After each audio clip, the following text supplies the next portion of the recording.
நீங்கள் பார்த்துக் கொண்டிருப்பது உங்கள் விஜய். நோபஜனம் ஸ்மரநிதம் சரீரம்னு சாஸ்திரம் சொல்றது. பக்கத்துல உட்காந்து அழுதுன்னு இருக்கிற உறவுக்காரர்கள்ட்டையும் சொல்லிக்கவே மாட்டார், பார்க்க மாட்டார். இவர் சரீரம் 80 வருஷமா இதுல இருந்தாரே, ஒரு வார்த்தை அதை பார்த்து நன்றி போயிட்டு வரேன்னு சொல்லவே மாட்டார். கிடுகிடுகிடுன்னு மேல போயிடுறார். ஏனெனில் திரும்பி பார்த்தா யார் பிடிச்சு திரும்ப இழுத்துடுவாளோன்னு பயம். அதனாலதான் சொல்லியே கொள்ளாம புறப்பட்டு போயிடுறார். அப்படி இருக்கிறச்சே எதை என்னதுன்னு நான் சொல்லிக்கொள்ள, நான் நினைச்சிட்டு இருந்த தேகத்தையே விட்டுட்டுத்தான் நான் புறப்படுறேன். அப்ப மமகாரமும் கூடாது, சுவாமி கூடாது, அகங்காரம் மமகாரம் கூடாது. சுகப்படுறாப்புல தான் நடந்தா ஓஹோன்னு சிரிக்கிறதோ, துக்கம் வந்துட்டா மனத்தளர்ச்சியோட ஓன்னு தளர்ந்து போயிடுறதோ நன்னா இருக்கா சுவாமி? அது நன்னா இல்லதான் எனக்கு தெரியறது. ஆனா என்ன பண்றது, அப்படிதான் தவிக்க வேண்டும். 2 நிமிஷத்துக்குள்ளே அப்படி இந்த வானிலை மாறுறது பாருங்க. அதை போல சில பேருடைய அப்படியே புத்தி மாறிண்டே இருக்கும். 5 நிமிஷத்துக்குள்ள ஓஹோன்னு சிரிப்பா, அடுத்த நிமிஷம் ஓஹோன்னு அழுவா, உன்னை முடிக்கிறதுக்குள்ள 10 வார்த்தை பதில் சொல்லுவா. நம்ம திகைச்சு போய் நின்றுட்டே இருப்போம். அவ்வளவு வேகத்துல முடிஞ்சே போயிடும். அப்போ ரொம்ப சுகப்படுறாப்புல வந்தா ஓஹோன்னு சுகப்பட்டு சிரிக்கிறதோ, ஒரு துக்கம் வந்துருச்சுன்னா தளர்ந்து போய் விழுந்து அழறதோ, இந்த 2 நன்னா இருக்கா சுவாமின்னா இல்லதான் எனக்கே தெரியறது. அப்ப சுகத்தையும் துக்கத்தையும் கொஞ்சம் தாங்குற சக்தி இருந்தா நன்னா இருக்கும் இல்லை? ஆமா சுவாமி, அதுக்குன்னு மனசு தழும்பாம இருந்துட்டா எனக்கும் திருப்தியா தான் இருக்கு. அதையும் வேதம் வார்த்தை வாங்கிடுது. ஒன்னொன்னா நாம என்ன சொல்றோம், அது சொல்றதெல்லாம் கேட்கச்சவே ரொம்ப இனிமையா இருக்கு. பண்ணா எங்கிட்ட அது இருந்ததுன்னா ரொம்ப நன்னா இருக்குன்னு எனக்கு தெரியத்தான் தெரியுது. அடுத்து சொல்றது, தேடிண்டு போறியே, உனக்கு இந்த வேலை இது கிடைக்குமா, அடுத்த வேலை கிடைக்குமா, இங்க வேலை பார்க்கலாமா, ஒரு 10,000 ரூபாய் அங்க கூட கொடுத்தா அங்க ஓடி போயிடலாமா, அப்படி ஓடி எது கிடைக்கும்னு தேடிட்டு இருக்கியே. பல விஷயம் உனக்கே இருக்கிற இடத்துல கிடைச்சுட்டா நீ திருப்தியாத்தானே இருப்ப. யோசிச்சு பார்த்தோம், அது தெரியல சுவாமி, இப்ப என்னால சொல்ல முடியல இது. ஏன்னா ரொம்ப நாளா எனக்கு இயற்கை தேடியே பழக்கமா இருக்கு. அதனால தேட வேண்டியது எனக்கு வீட்டுல கொண்டு கொடுத்துட்டா அது ஒத்துப்பேனோ மாட்டேனோ எனக்கு தெரியலையே. இப்போ பிருந்தாவனத்துல ஒண்ணு சொல்லுவா, அங்க ராதாராணி தான் ரொம்ப முக்கியம். அஷ்ட சகிக்களோட ராதாராணி இருப்பலாம். நாம பிருந்தாவனத்துல போய் ஒரு வேளை உட்காந்து கிருஷ்ணநாமத்தை பஜனை பண்ணிட்டே இருந்தோம்னால் 24 மணி நேரத்துக்குள்ளே யாரோ ஒருத்தர் சாப்பாட்டு பொட்டலத்தையும் கம்பளம் போர்வையும் கொண்டு கொடுப்பான்னு ஒரு சட்டம் கிடைச்சிடும். நம்ம ஒரு வேலையுமே பார்க்கவே வேண்டாம். ஏதோ ஒரு வீதி ஓரத்துல பரிக்கிரமா மார்க்கத்துல உட்காந்து கிருஷ்ணநாமத்தை பஜனை பண்ணிட்டால் தானே சாப்பாடு வந்துடும், தானே போத்திக்கிறதுக்கு கம்பளி வந்துடும். அப்ப அஜகரோபாக்கியானம் அப்படின்னா மலைப்பாம்பு இருக்கு பாருங்க, அது உன்னை தேடி போகாது, தான் இருக்கிற இடத்துலயே படுத்துட்டு இருக்கும். பக்கத்துல ஒரு மான் வந்ததுன்னா அப்படியே பிடிக்கும், சாப்பிட்டுடும், தூக்கிப்படும். அதுக்கு அடுத்தது தானா இன்னொரு மான் வர வரைக்கும் அது வேலையே பார்க்காது. அந்த அஜகரத்தை போல இருக்கிறதுக்கு பழகிக்கணும். அது வாஸ்தவம். ஆனா என்ன கிடைக்கும்? சோறு தானே கிடைக்கும், உடுக்க உடை தானே கிடைக்கும். உங்களுடைய அடிப்படை வசதிகள் எல்லாம் இருக்கிற இடத்திலேயே வந்துடும். போருமா? ஒத்துக்கிறீரா? யோசிச்சு பார்ப்போம். இன்னும் அந்த அளவுக்கு நம்ம புத்தி வளர்ந்துடுத்தா தெரியல. ஏன்னா நம்ம தேடியே பழக்கமா இருக்கு. இப்போ சனாதன தர்மத்தை புரிய வைக்கிறதுக்காக ஒரு சின்ன கதை மட்டும் சொல்றேன். நமக்கு நிறைய தேவைகள் இருக்கும் இல்லையோ, இது ஒரு தேவை. வாழ்க்கையில முன்னேற்றம்ங்கிறது எது? தேவைகள் எல்லாம் அடுத்தடுத்து வந்தாலும் பூர்த்தி பண்ணி கொண்டால் வாழ்க்கையில் முன்னேறுகிறோம். இப்ப எனக்கு இது தேவை, இதுக்கப்புறம் இன்னும் பெரிய 4 சக்கர வண்டியா இருந்தா தேவையில்லை, இது கொஞ்சம் சின்னதா வாங்கி கொடுத்துட்டா இது கரை போறல, இப்போ இதை விட பெரிய கரையா இருந்தா இன்னும் நல்லா இருக்கும். உட்காண்டு இருக்கிறதுக்கு அப்படி ஒண்ணு இது அழுந்துராப்புல இல்லை, வெறும் கட்ட மனையாட்டம் போட்டு வச்சிருக்கா. இன்னும் கொஞ்சம் அப்படி உட்காண்டாலே புட்பக விமானம் மாட்டம் இருந்தா இன்னும் நல்லா இருக்கும். அடுத்தடுத்து தேவை, அந்த தேவைகளை பூர்த்தி பண்ணா முன்னேற்றம்னு சொல்றோம் இல்லையோ, முன்னேறவே மாட்டோம், பின்னேறிடுவோம். ஏனெனில் தேவைகளுக்கு முடிவே இருக்க போறது இல்லையே. இது முடிஞ்சா அது முடிஞ்சா அது. பின்ன எது சுவாமி முன்னேற்றம்னால், தேவைகள் அற்ற நிலையை அடைவதுதான் முன்னேற்றம். தேவைகளை பூர்த்தி பண்ணிட்டே போறது முன்னேற்றம் கிடையாது. இந்த தேவையே இவருக்கு இல்லைன்னுட்டால் அடுத்துன்னே ஒண்ணு இல்லை பாருங்க. ஒரு தேவைன்னு சொன்னா அப்ப அடுத்த தேவை வரும்.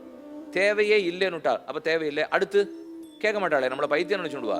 தேவைகளே இல்லைங்கிறார், அதுல ஏது அடுத்து? தேவைகள் இருக்குன்னா தான் அடுத்து. அப்ப தேவைகள் எல்லாம் பூர்த்தி பண்ணிட்டு இருக்கிறது முன்னேற்றம் இல்லை. கிடைத்ததை கொண்டு திருப்திப்பட்டு தேவைகள் அற்ற நிலையை அடைவதுதான் முன்னேற்றம். ஒருத்தர் அரிசி மூட்டையை தூக்கின்னு போறார். அவர் வீட்டுக்கு போகணும், போய் அரிசி சமைச்சு சோறாக்கி ஆகணும். இப்போ போனார், அது ஏதோ தோளில் சுமந்துட்டு போய் ரொம்ப கஷ்டப்பட்டார், போயிட்டு இருக்கார்.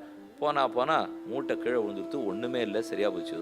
மேற ஒரு வீட்டுக்கு போனார். ஒரு தார்மிகன் இருந்தார், நல்ல மனசு படைச்சவர். அவர்கிட்ட போய் இந்த மாதிரி நான் எடுத்துன்னு வந்தேன், வீணா போச்சு, என்ன பண்றதுன்னு தெரியல, கவலைப்படாது, நான் சாப்பாடு போடுறேன் உனக்கு அப்படின்னு சொன்னார். சாப்பாடு போட்டார், சாப்பிட்டுட்டோம்.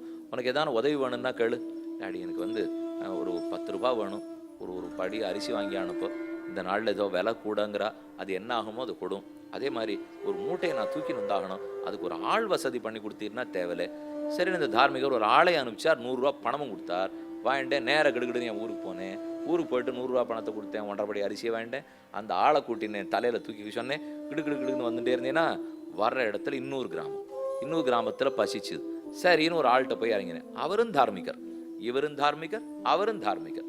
அந்த தார்மிகர் இடத்துல போய் அமர்ந்து உட்காந்து இந்த கதையெல்லாம் சொன்னேன். என்ன ஆயிட்டு இருக்கு, எங்கே போயிட்டு இருக்கேன்னா, இந்த மாதிரி நேற்று ஒருத்தர்கிட்ட போனேன், இதை பண்ணார், இன்னைக்கு உங்ககிட்ட வந்திருக்கேன், இப்போ உனக்கு என்ன வேணும், நான் என்ன உதவி பண்ணலான்னார்.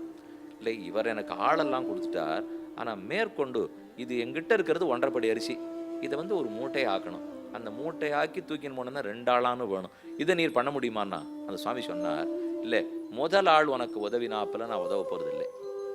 பின்ன நீர் என்ன பண்ண போறீர், மூட்டையை விட்டுடணும், 1.5 படியை விட்டுடணும், 100 ரூபாயை என்கிட்ட கேட்கக்கூடாது.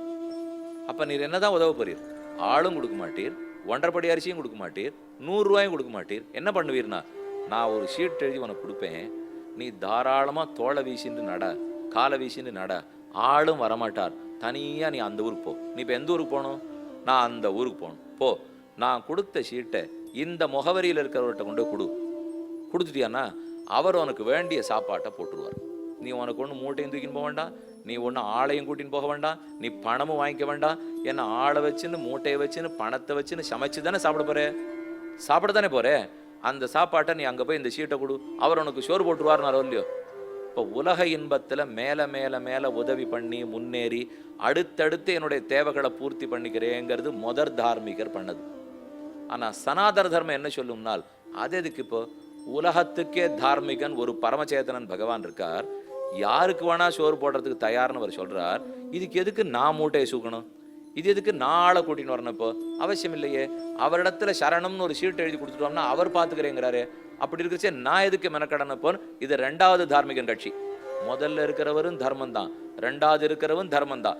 ஆனா 2வது இருக்கிறவர் தேவைகள் அற்ற நிலைக்கு போய் தர்மம்னார், முதல்ல இருக்கிறவர் தேவைகளை பூர்த்தி பண்ணி தர்மம்னார். நாம் இப்போ இந்த 2த்துக்குள்ளே முதல் ஆள் படி இருந்தோம்னா வளர்ந்துட்டே போகும், தேவை முடியவே முடியாது. ஆனால் 2வது ஆள் படி இருக்க முயற்சி பண்ண ஆரம்பித்தா தான் நம்மால நம்ம வாழ்க்கையை மாத்திக்கிறதுக்கே முடியும். அடுத்தடுத்து தேவைகள் இருந்தால் அது முடிய போறதே கிடையாது. அப்ப எதிர்ச்சா லாப சந்துட்டனா இருக்கியா, தானா என்ன கிடைக்குமோ அதுல திருப்திப்பட்டுக்கிறியா, நன்னாத்தான் இருக்கு சுவாமி, ஆனா கொஞ்சம் யோசிச்சு சொல்றோம், பரவாயில்ல, வேதம் ஒண்ணு நம்மள நிர்பந்தமே படுத்தாது. இந்த ஒரு விஷயத்துல தானே உனக்கு சந்தேகம். சர்வபூத தயா, பிராணிகளிடத்துல காருண்யம், சுகதுக்கங்களை சமமா மதிக்கிறது, யாரும் துவேஷிக்காது, இதெல்லாம் உனக்கு ஆட்சேபம் இல்லையே. இல்லவே இல்லை, ஒத்துனுட்டோம். பொறுமையோடு இருக்கணும்னு புரிஞ்சுக்கிறியா? இருக்கேன் சுவாமி, ஆனா சில சமயம்தான் பொறுமை இழந்துடுறேன். யாரான்னு என்னை தூண்டி விட்டாள்னா என்னால பொறுமையோடு இருக்க முடியாது. வேதம் சொல்லித்து, தூண்டாம இருக்கிறச்சே பொறுமையோட நீ எதுக்கு இருக்கணும், அது எப்படி இருக்குத்தானே போற. இப்போ தூண்டி விட்டா பொறுமையோட இருக்கிறவன் தான் பொறுமைன்னு அர்த்தமே தவிர, தூண்டாமல் இருக்கிறச்சே பேசாம இருந்தா வெறுமை இருக்கும்னு அர்த்தம். அது வெறுமை, பொறுமை இல்லை, ரெண்டுத்துக்கு வித்தியாசம் வேணுமோ இல்லையோ. தூண்டாம வெறுமை இருக்கும்னா வெறுமை, தூண்டினா வெறுமை இருந்தா தான் பொறுமை அப்படின்னு வேத வாஸ்தவம். நீர் சொல்றது நன்னாத்தான் இருக்க பாக்குறேன். பொறுமையா இருந்தா வசத்தின்னு எனக்கு தெரியறது. இப்போ அவசியம் பொறுமையோடு இருக்கேன். க்ஷமா, பொறுமை. எதுக்கெடுத்தாலும் வெடிச்சோம்னா இது சரியில்லை, அது சரியில்லை, அது சரியில்லை, அது சரியில்லைன்னா இப்படியே சொல்ல முடியாது. பொறுத்து கொண்டு தான் இருக்கணும், சகிப்புத்தன்மை இருந்து தான் ஆகணும். இருந்தா நன்னா தான் இருக்கும். சரி சுவாமி, பொறுமையோடு இருக்கேன், அதையும் ஏத்துனுட்டோம். மனோ நியமனம், மனம் போனபடிக்கு நீர் போறீரா, நீர் போன சொன்னபடிக்கு மனசு வரப்போறதா? ரொம்ப பெரிய கேள்வி இது. இப்போ யோசிச்சு சொல்லணும்.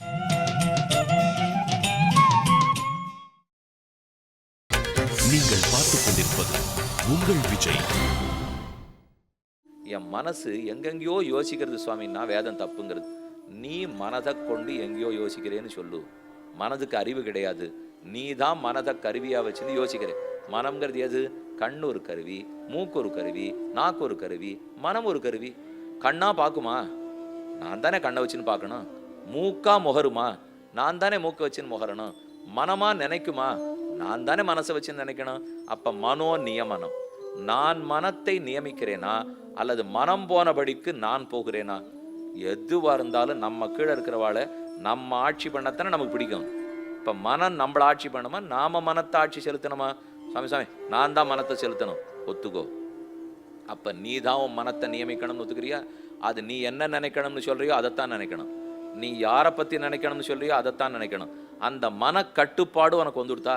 இந்த ஆசை வேண்டான்னு சொன்னியானா அதை விட்டுடணும். நாம் அப்படி வழியோரமாக போயிட்டு இருக்கோம் பாதையில், இந்த பக்கம்லாம் பெரிய பெரிய கண்ணாடி எல்லாம் வச்சுருக்காளோ இல்லையோ. இப்போ இன்றைக்கெல்லாம் கட்டடம் பெருசாக போச்சு, உள்ளுக்குள்ளே 100 கடை. அது திருமாலிடத்துலேருந்து வந்தது. ஏன் சொல்கிறேன்னா, ஆனால் அதில் திரு இருக்காது. அந்த மாதிரி எத்தனை கட்டடங்கள்லாம் கட்டி வச்சுட்டாப்போ, பெரிய பெரிய கட்டடங்களோ இல்லையோ, அதில் போனால் கண்ணாடியாக வச்சுருக்கு. ஒன்று போய் விலை கொடுக்கணும்னா 1000 ரூபாய் 2000 ரூபாய். அதை பார்த்தா மனசு கொஞ்சம் தோன்றது, இப்போ வேண்டாம், கையில் காசு இல்லை அப்படிங்கிறத திரும்ப வந்து படுத்துட்டோம். ராத்திரி தூங்க போகிறதுக்கு முன்னாடி அது என்னமோ அந்த சங்கிலி என் கழுத்தில் இருந்தால் தான் நன்னா இருக்கும் போல் இருக்குது. அவள் என்னமோ அந்த பொம்மை கழுத்தில் போட்டு விட்டுருக்கா, ஆனால் இருந்தாலும் என் கழுத்து நம்ம மனசுக்கு சொல்லணும், ஒன்றும் இல்லை, இந்த சங்கிலி இல்லாமலே உன் கழுத்து ஒன்று தான் இருக்குது, நன்னத்தான் இருக்குது, கவலைப்படாதேன்னு சொல்லணும் இல்லையோ. அதுதான் மனோ நியமனம். நான் மனத்தை நியமிச்சா நன்னா இருக்குமா, அல்லது மனம் என்ன நியமிச்சா நன்னா இருக்குமா? யாருக்குமே நம்ம இன்னொருத்தரால் நியமிக்கப்பட்டா பிடிக்காது இல்லையோ. அப்போ நிச்சயமாக சொல்லணும், சுவாமி நான் தான் சுவாமி மனத்தை நியமிக்கணும், நன்னத்தான் இருக்குது. எல்லாமே நீர் நன்ன தான் சொல்றீர், இதெல்லாம் எனக்கே தெரியுமே, நீர் என்ன இத்தனை நாடி சொல்லிட்டு இருக்கீர்? வேதம் கேட்டு உனக்கே தெரியும்னா பண்றதானே யார் வேண்டானே? இப்போ அதுக்குத்தானே சுவாமி வழி தெரியாத கேட்டுட்டு இருக்கேன். நான் இதெல்லாத்தையும் தப்புன்னு இப்போ சொல்லவே இல்லை. துவேஷிக்க கூடாது, புரியுறது, சர்வபூத தயா வேணும், காருண்யம் வேணும், மனத்தை நான் தான் அடக்கணும், இன்னும் ஏதானு இருக்கோ? சாஸ்திரார்த்தத்தில் திட விசுவாசம் இருக்கா? சாஸ்திரம் என்ன சொல்லியிருக்கோ அது நிச்சயமா நல்லதுதான் சொல்லும்னு உறுதி. யாரானும் உங்களை கலைக்க பார்த்தா கூட கலங்கக்கூடாது, அந்த உறுதி இருக்கும். என் வாழ்க்கையில ஒன்றும் தப்பு நடக்காத வரைக்கும் நம்புறேன். அது எப்படி? வேதம் உனக்கு ஏதாவது கெடுதல் பண்ண போறது தானே, நீயா உனக்கு கெடுதல் பண்ணாதான் உன் வாழ்க்கையாகும். சுவாமி அப்படி நான் ஒத்துனதே இல்லை, நான் பண்ண தப்புனால நான் அனுபவிக்கிறேன்னு என்னைக்கு ஒத்துன்னு இருக்கோம்? நான் என்னென்னமோ பண்ணிட்டு இருப்பேன், ஆனா பெருமாள் தான் இப்படி பண்ணிவிட்டார். ஏதோ ஒண்ணுக்கு அவர் தலையில வைக்கிறதுல நம்ம எல்லாருக்கும் திருப்தி. இந்த கஷ்டப்பட போற அது பகவத் சங்கல்பம். அதனாலதான் இன்னைக்கு உபன்யாசிக்க போக முடியலன்னு விடுவா.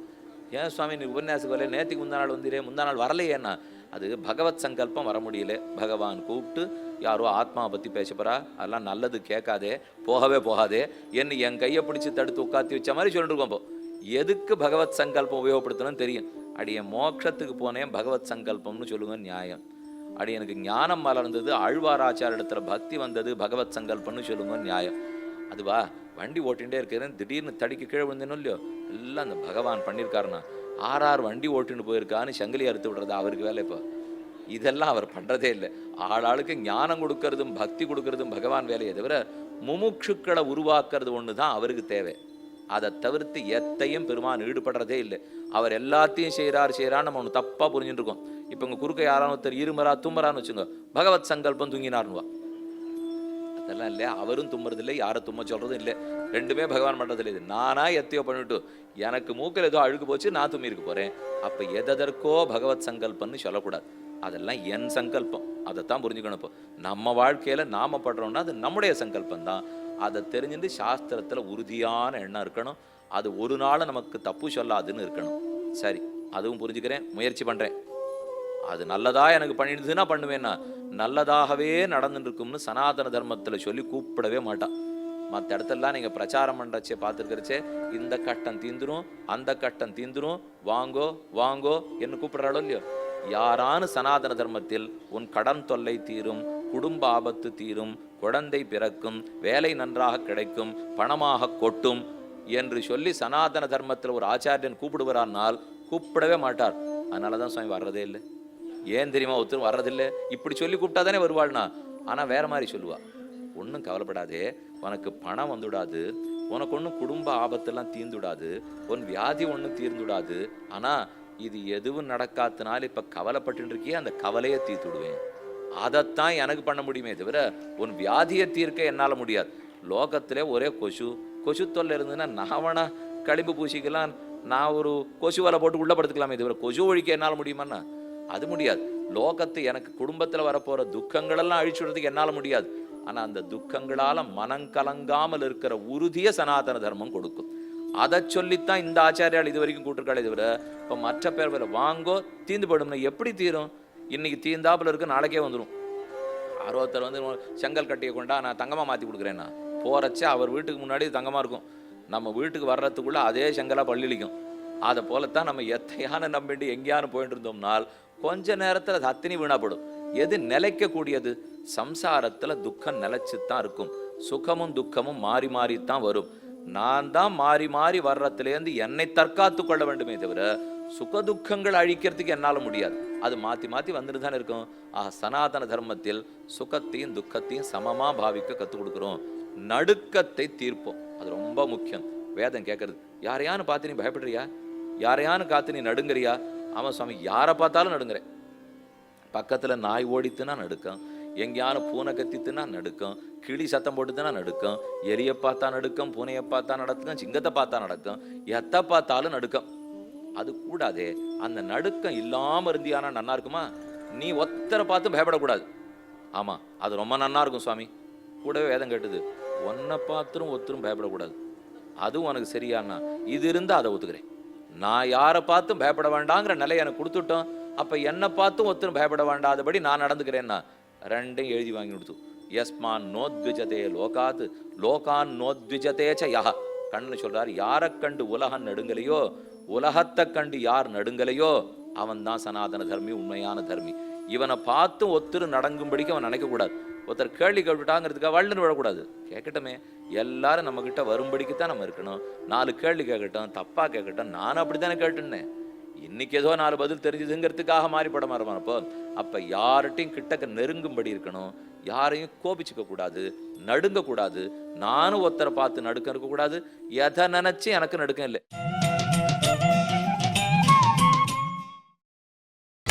நீங்கள் பார்த்துக் கொண்டிருப்பது உங்கள் விஜய். தந்தி வந்ததுன்னா நடுங்காதோ உண்டா? இப்ப அது இல்லை. முன்னாடிலாம் தந்தி வந்ததுனாலே ஆபத்து தான். எதுவோ வந்திருக்கோக்கும் பயந்தனு, யாருக்கு என்னவோ 10 நாளா 3 நாளா 6 நாளா எதுன்னு தெரியலையே போன்னு கேட்டக்க போறோமோ இல்லையோ. அப்ப ஏதோ அந்த மாதிரி எத்தனை நடந்தாலும் உடனே நடுக்கம் வருது பாருங்க. இந்த நடுக்கம் இல்லாத இருந்தா திருப்தியானா ரொம்ப திருப்தி சுவாமி. தெரிஞ்சு தெரிஞ்சு வேதம் சொல்றதுன்னா எதுனால நான் கவலைப்படுறோமோ சரியா புரிஞ்சு வச்சுருக்கேன். வேலையா அதுதானே இதுக்கு. நாம என்ன வியாதியில துன்பப்படுறோம்னு கண்டுபிடிச்சு சொல்றதுதான் அதன் வேலையே. அப்ப நடுக்க வேண்டாம், பயம் கவலை அது இல்லாட்டா ரொம்ப திருப்தி. வாழ்க்கையே நல்லா இருக்கும் சுவாமி. பயப்படப்படாது, கவலைப்படப்படாது, நடுக்கம் இருக்கக்கூடாது. தெரிஞ்சு போச்சு. பரமாத்மாவுக்கு நெருக்கமா இருக்கிறதுக்கு உனக்கு பிடிக்குமான்னா இப்பதான் தேவையான கேள்விக்கு வேதம் வருது. இது எல்லாத்தையும் சொல்லி சொல்லி நன்னா இருக்குன்னுட்டோம். பகவான் ரொம்ப ஆச்சரியமா இருப்பார். அவரோட நெருக்கமா இருந்தியானா ரொம்ப நன்னா இருக்கும் இல்லை? நீரே இப்போ ரங்கநாதனுக்கு பக்கத்துல இருந்தா, திருவேங்கடமுடையான் அவருடைய அர்த்த மண்டபத்துல உன்னை எப்பவே உட்காத்தி வச்சிருந்தாருன்னா, ஆழ்வார் அடிக்கீழ் அமர்ந்து புகுந்தேனே, நீர் நிஜமாவே வெங்கடேச பெருமாள் திருவடியில் அமர்ந்து புகுறதுக்கு உமக்கு வாய்ப்பு கிடைச்சானா, சுவாமி சொல்றதே ரொம்ப நல்லா இருக்கு சுவாமி, இப்பவே பண்ணா தேவையில்ல போல் இருக்கு. இப்போன்னா சரி, ஒன்னும் அவசரப்படாதே, பண்ணு, உனக்கு பிடிச்சிருக்கோ இல்லையோ. கண்ணன் உன் மடியில உட்காண்டா நனத்தானே இருக்கும். கோபிகையினுடைய மடியில கண்ணன் ஒரு திருவடியை வச்சிருந்தார், தலையை இன்னொரு கோபிகை மடியில வச்சிருந்தார். உன் மடியில வச்சிருந்தா உனக்கு திருப்தியா? உன் மடியில திருவடியை வச்சிருந்தான்னா மகாபாகியம் சுவாமி. அந்த மாதிரி ஒன்று கிடைக்குமான்னு தான் பார்த்துட்டு இருக்கேன். கிடைக்கும், கவலைப்படாதே. அப்போ அதையும் வாங்கி கொடுத்து. பகவானுக்கு நெருக்கமா இருக்கிறதுக்கு விருப்பம் உண்டு. சாஸ்திரம் சொல்லி இருக்கிற கிரியைகளை பண்ணுவியா? நம்மனா பண்ணணும்னு எனக்கு ஆசை இருக்கு சுவாமி, ஆனா உடம்பு இடம் கொடுக்க மாட்டேங்கிறது. எனக்கு எங்க அப்பா சாதத்தை நல்லா பண்ணணும் தான் ஆசை. ஆனா அந்த சுவாமி 3:30 மணிக்கு சாப்பாடு போட்டு நான் 4 மணிக்கு தான் சாப்பிடணுங்கிறார். எனக்கு ஆனா கார்த்தால 8:30க்கே சாப்பிடணும்னு வைத்தியர் சொல்லி வச்சிருக்கார். எனக்கு அன்னைக்கு பார்த்து சோதனையா பசிக்கிறது. என்னைக்கு அப்பா ஸ்ராத்தமோ அன்னைக்கு 7:30க்கே வயிற்ற கிள்றது. அவளானா 11:30 மணிக்கு முன்னாடி பார்வண ஹோமம் பண்ணக்கூடாதுங்கிறா. அவர் பிராமணார்த்த நிமந்திரணக்காரர் சாப்பிட்றதுக்கு 3, நான் சாப்பிட்டு எழுந்திருக்கிறது 4. எது தெரியல. இந்த உடம்புல மட்டும் சக்தி இருந்ததுன்னா கண்டிப்பா பண்ணிடுவேன். அந்த உடம்புல சக்தி வராது. ஆனா சக்தி இருக்குங்கிற உள்ளத்தை உனக்கு கொடுத்துட்டா பண்ணிடுறியா? சக்தி வராது. உடம்பு 80 ஆச்சுன்னா குறையத்தான் போறது. ஆனா சக்தி இருக்கிறாப்புல உனக்கு நான் எண்ணத்தை கொடுத்துடுறேன். அப்ப பண்ணுவியாண்ணா? தாராளமா பண்றேனே.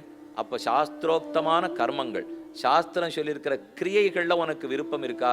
இருக்கு, பண்றேன். ஆனா நிபந்தனை, சரீரம் இடம் கொடுக்கணும். நன்னா அது ஒத்துண்டு தின்னத்தான் பண்ணுவேன். ஏன்னா நான் மாட்டுக்கு நாழியாக்கிட்டு நீரிழிவு நோய் இருக்கு, கார்த்தால சாப்பிடல, நான் மயக்கமா கீழ் விழுந்தேன்னா அப்புறம் எங்க அப்பாவுக்கு பண்றேன்னா எனக்கான சந்தேகம் வந்துடும். அது கூடாது சுவாமி. அதனால அப்படி இருக்கிறாப்புல கிரியைகளை ஒத்துக்கிறேன். சரி, அதுவும் சரின்னு ஏத்து கொடுத்து எல்லாமே புரிஞ்சுது.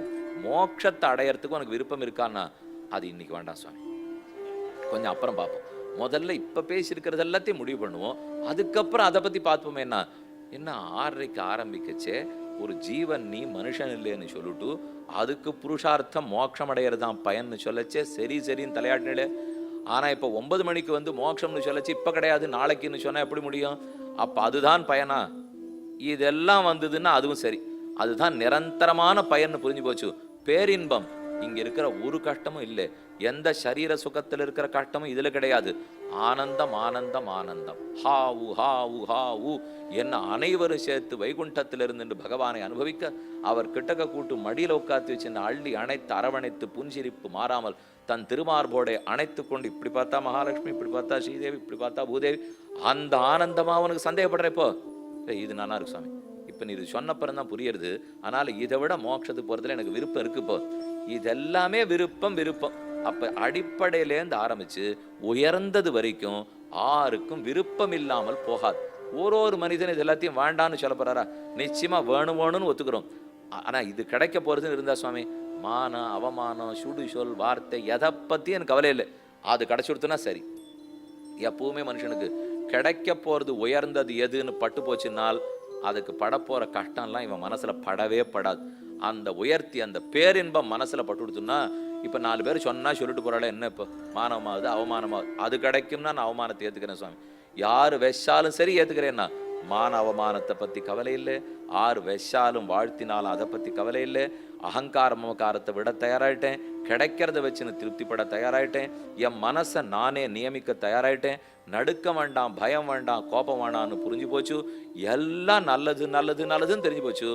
இந்த நல்லதெல்லாம் நடக்கணும், இதெல்லாம் நல்லதுங்கிறது எனக்கும் தெரியறது. ஆனா இந்த நல்லதத்தனையும் நடக்கிறதுக்கு ஏதான வழி உண்டானால் முதல்ல உனக்கு இதுல விருப்பம் இருக்கான்னு தெரிஞ்சுட்டாத்தானே நான் வழியே சொல்லுவேன். வேதம் கேட்டது ஆமா அவசியம் விருப்பம் இருக்கு. இப்ப நான் என்ன பண்ணணும்னு சொல்லும். ஒரு 12 வார்த்தை தான் நான் சொல்ல போறேன். நன்னா ஞாபகம் வச்சுங்க. அந்த 12 அப்புறம் குறைச்சு 5 வார்த்தையா மாத்திர போறேன். அதையும் ஞாபகம் வச்சுங்க. 12 தான் 5 கூட்டினா 17 சுவாமி நாழி ஆகும்னு இல்லை 12க்குள்ளேயே தான் 5. இப்போ ஒரு 12 வார்த்தையும் சொல்றேன். அதற்குள்ள இருக்கிற 5ஐயும் பார்ப்போம். அதை நாம பண்ண இப்ப கீழே பார்த்த 15 வந்துடும். ஏதோ ஒரு நல்ல குணம் வேணும் இதெல்லாம் வேணும்னுமே இதெல்லாம் வர்றது ரொம்ப கஷ்டம்னு தோன்றது இல்லையோ? கஷ்டமே இல்லை. இப்ப சொன்ன அத்தனையும் நம்ம ஒத்தொத்தருமே சந்தோஷப்படலாம். இந்த ஒத்தொன்னையும் நாமே அடைந்து நாமே சந்தோஷப்படலாம். நடுக்கம் இல்லாத இருக்கலாம், பயம் இல்லாத இருக்கலாம், எதை பத்தி கவலை இல்லாத இருக்கலாம், அகங்கார மமகாரத்தை தொலைச்சுடலாம், ஆனந்தமா இருக்கலாம். பணம் இல்லாட்டாலே ஆனந்தமா இருக்கலாம்.